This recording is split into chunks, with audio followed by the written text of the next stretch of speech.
আসসালামু আলাইকুম। আমার ছোটোকাল থেকে সবজি বাগানের অনেক শখ। তাই তাই তো প্রতি বছরই শহরের বাসার সামনে একটু জায়গা পাইলেই আমি কোনো না কোনো সবজি লাগাই। সেই ক্ষেত্রে আজ এবছরও নতুন করে সবজি বাগান শুরু করলাম। এখন দেখেন বেগুন গাছ দেখাচ্ছি। বেগুন গাছে অলরেডি ফুল এসেছে এবং বেগুনও এসে গেছে।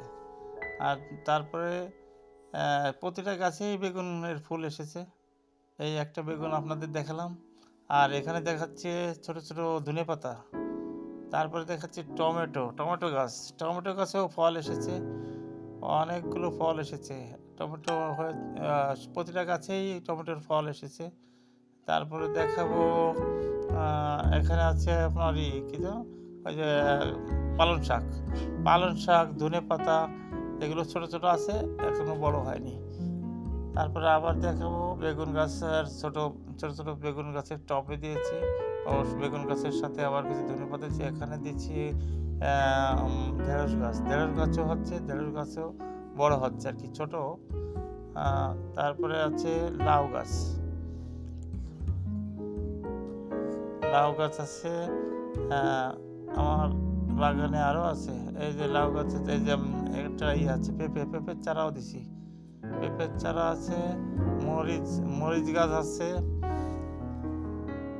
পেঁপের চারা হাইব্রিড পেঁপে, একমাত্র ছোট।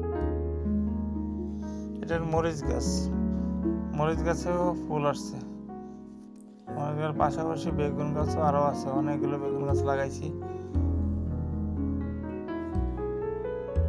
এটা একটা পেঁপের চারা।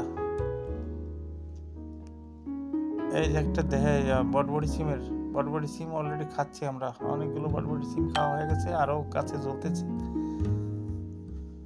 অনেকগুলো বটবড়ি সিম ধরেছে গাছে এবং গাছটা অনেক সুন্দর।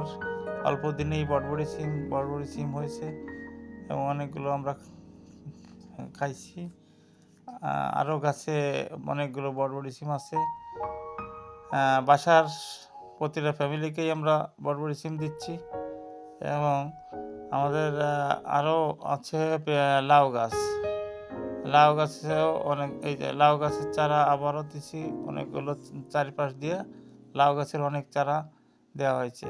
এটা হচ্ছে সিম গাছ।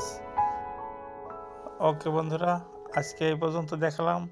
আগামী দিন আরও অনেক সবজি আছে, সেগুলো দেখাবো ইনশাল্লাহ। খোদা হাফেজ, আবার দেখা হবে।